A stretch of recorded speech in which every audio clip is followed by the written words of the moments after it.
तर हाय नमस्कार everybody, how are you, how do you do? I am fine everybody. तर बघा आता उन्हाळा चालू झालाय आणि बऱ्याच दिवसानंतर मी ड्रेस घातलाय. अकलूजच्या माझ्या ताईनं माझ्यासाठी खास पाठवलेलं इथं. पाठवलेलं झालं बरंच दिवस, पण मी काय तुम्हाला दाखवलं नाही आहे का नाही. दाखवलं नाही, सांगितलं नाही, कारण जरा मी वेगळ्याच राड्यात होती त्यामुळे तुम्हाला दाखवणंच झालं नाही. साड्या बी दाखवल्या का नाही तुम्हाला आठवत नाही, बहुतेक साड्या दाखवल्यात आहे का नाही. साड्या दाखवल्यात, ती निळी साडी नाही का मी घालते बघा, रेगा रेगाची निळी पांढरी साडी रेगा रेगाची आहे. तर त्या साडी ती साड्या दाखवलेल्याच आहेत मी तुम्हाला. आणि ह्या बघा ही छान छान असे ड्रेस. तर ही ड्रेस मी म्हणलं होतं द्यावा छोकुलीला नाही तर सोनीला, पण म्हणलं जाऊ द्या आता त्यांच्यासाठी भरपूर दिलेला आहे. म्हणलं आता म्हणलं माझ्यासाठी पण 2-3 ड्रेस ठेवा, उन्हाळा लागलाय. म्हणलं साडी घातली की म्हणलं हातले काळं होत्यात, गोरी पांढरा आधी काळी भंगार दिसते. मग म्हणलं आता फुलभायांचं ड्रेस घालायचं, म्हणजे कसं इकडं तिकडं फिरायला जायचं म्हणलं तर का ना काळं भंगार तोंड घेऊन जाऊ वाटत नाही. मग कसं फुलभायाचा ड्रेस घातला म्हणजे जरा बरं पडतंय ना, अंग काळं पडाय न ग आहे का नाही, एकदम ब्युटीफुल. तर चला, बरेच जण मला म्हणत असतात की राधे काहीतरी बिझनेस करा, अगं कवर व्हिडिओ बनवते आहे का नाही. तर बिझनेस करायचा म्हणलं का नाही तुम्हाला सांगते, एकट्याला मला एकटीला जमत नाही. आतापर्यंत बिनवारशी लिकरू होतं, कधी काय केलं नाही काय नाही. आणि बऱ्याच जणांचं म्हणणं असतं की राधा ताई तुम्ही बाहेर वाट्यावर जेवता तर बाथरूमचे दरवाजे लावत जा. काय करावं बघा, मी घरी नसली की सगळा नासधूस होतो, सगळा नासधूस होतो बघा. कोणी माणसं काड्या ठेवना तर त्याला कायच ठेवना, घरी कोण नसलं की सगळं वज वाटोळच होतं. या पोराचा पंप एवढा मोठा सायकलीला पंप आणला होता मी, सायकलीला हवा मारायला. पंप सुद्धा दारातला कोणी उचलून न्यायला. पोरगं बी ऐकत नाही, त्याला म्हणलं का ना हवा मारली की घरात ठेवू, पोरगं बी ऐकत नाही.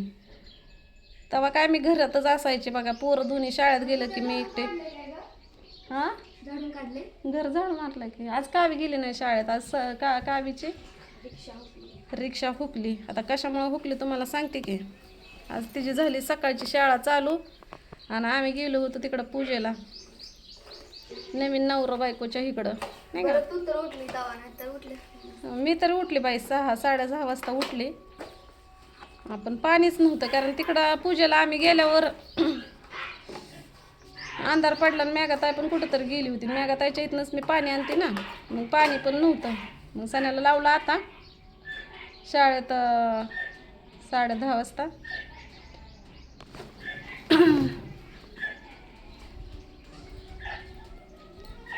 आणि मग म्हणलं चला एक व्हिडिओ करावं. कावेची झाली सकाळची शाळा चालू, सण्या गेला. सण्याची 1 मार्चपासून सकाळची शाळा, 1 बारकी शाळा सुरू होणार आहे. तर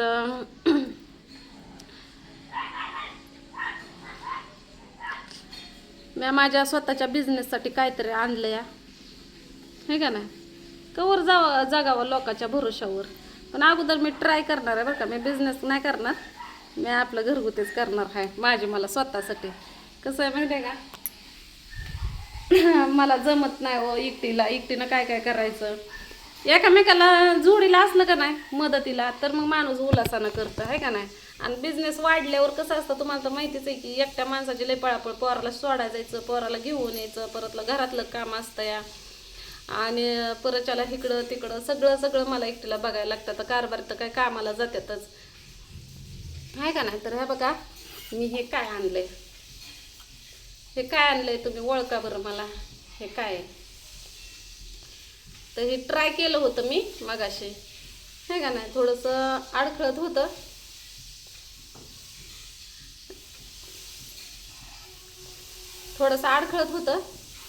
पण ह्याला नीटनेटकं केलं मगाशी, थोडंसं ट्राय करून बघितलं. पण ह्याचा वापर अगोदर मी माझ्या स्वतःसाठी करणार आहे आणि नंतर बघू हे का नाही. जमलं तर बाहेरचं घ्यायचं है का नाही. तर ही काय आहे, कशासाठी आणलंय, ही तुम्हाला का नाही पुढच्या व्हिडिओमध्ये बघायलाच भेटणार आहे. आणि तुम्हाला अगोदर ओळखायचं आहे की ही कशासाठी आहे आणि काय आहे. हे कालच आणलंय मी. आणि मी आता सांगणार नाही, तुम्हाला ओळखायचंय. मला एक शब्द डबल डबल व्हायला लागला, कारण पुढचं बोलायचं गावनच. तर मी हे अगोदर स्वतःसाठी ट्राय करणार आहे. मला जमलं तर मग मी तुम्हाला सांगणार हाय का नाही. झाला बघा मोबाईल आमचा गरम, काय त्या उन्हानं तर पिडलंय नुसतं. तर बऱ्याच काय कमेंट झाल्या होत्या मला की राधाताई कसं असतं माहिती आहे का, तुझ्या घरातलीच लोक तुझ्या वाईटावर राहते, मग कशाला कुणाची अपेक्षा करते. तर मी काय कुणाची अपेक्षा करत नाही, कुणाची अपेक्षा ठेवत नाही की मला कुणी काय द्यावं किंवा माझ्या संग कसं राहावं. पण मी म्हणते माझी बदनामी करू नये, बदनामी करू नये, मला कुणी काय बोलू नये, काय नाही. मागं पण नाही बोलायचं. जसं तुम्ही मला तोंडावर तुमची बोलायची हिंमत नाही, तर तुम्ही मागं तर कशाला बोलता ना. नाही बोलायचं. तर मी खरं खोटं पण केलं, तर त्या खरं खोट्यामध्ये मला असं कळालं की बाबा मी बोललोच नाही किंवा म्हणलंच नाही. मग मला माहिती आहे कोण कसं आहे, कोण कसं आहे, हे का नाही.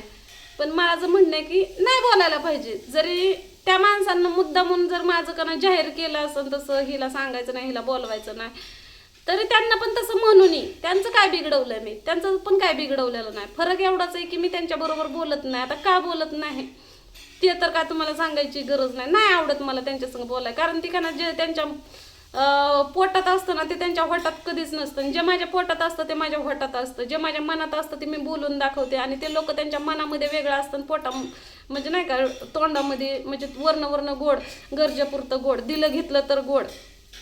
त्यांच्या मर्जीनं राहिलं तर चांगले, नाही तर मग ही अशा बदनामी करत सुटायची. मी म्हणते माझी ही कुठंही बदनामी करायची नाही. यावेळेस मी ह्यासाठी गप्प बसले कारण माझा नवरा आला, माझा नवऱ्यानं सगळा सत्यानाश करून टाकला. नाहीतर मी का नाही त्या ठिकाणी का नाही खरं खोटं करायला मी समोर व्यक्ती घेऊन जाणार होते. पण ही वेळ जाणार नाही, ही वेळ का नाही परत येणार आहे, परत येणार आहे. मला ह्या गोष्टीनं कसं माझ्या नवऱ्यानं काल सगळा युसकुटच केला बघा. का माहिती आहे का, कारण मला आयर घ्यायचा नव्हता. तुम्हाला तर माहितीच आहे मी आयर घेणार पण नव्हते, काहीच नाही. कारण का नाही मला सांगायचं नाही, मला बोलवायचं नाही, मला बाहेरून कळालं. आणि मी एवढं पण म्हणलं होतं की मला आयर दे, मला त्याच माणसांच्या हातून आयर पाहिजे जी मला बोलल्यात, आणि ज्यांच्यासमोर बोलल्यात ना त्यांच्यासमोरच पाहिजे. मी अगोदर असं बोलून ठेवलं आणि मग ती काय झालं, माझ्या हातात नाही दिला, ती माझ्या नवऱ्याच्या हातात दिला. आणि माझा नवरा पण येडा घेऊन आला. ती तर म्हणलं असतं का नाही की तिच्याकडे द्या, पण असं पण होत नाही ना की बाबा की मी तुझ्याकडे दिला आणि असं तसं. मला खरंच हे करायचं होतं. आणि मी आता जर गप्प बसले ना तर हे कायम माझ्या बरोबर असंच होणार आहे. पण एवढं तर खरं आहे, ह्या वेळेस मी माझ्या नवऱ्यामुळं गप्प बसले, पण दुसऱ्या वेळेस मी अजिबात गप्प बसणार नाही. मी डायरेक्ट कंप्लेंट देणार, पोलीस चौकीला जाणार. बास, मी सगळे सोडून दिलेले आहेत, मला कुणाची काही गरज नाही. जे माझ्यासाठी मी त्यांच्यासाठी, माझ्यासाठी कुणी नको पण, आणि मी पण कुणासाठी नाही. आता इथून पुढे मी सगळंच बंद केलेलं आहे, मी करूनच टाकलेलं आहे. माझ्या डोक्यामध्ये स्टोच पेटलेले आहे तसे.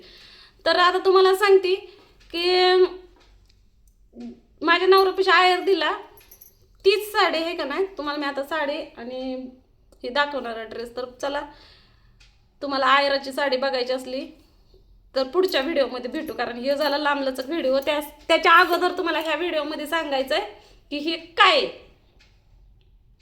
हे कशाची मशीन आहे आणि ह्याचा वापर कसा करणार आहे तुम्हाला पुढच्या व्हिडिओमध्ये बघायला भेटणार आहे का नाही. मस्त मज्जा. कोण कोण वापरतं आणि कुणाला माहिती आहे, कुणाच्या घरामध्ये ही मशीन आहे तेवढं आम्हाला कमेंटमध्ये सांगा.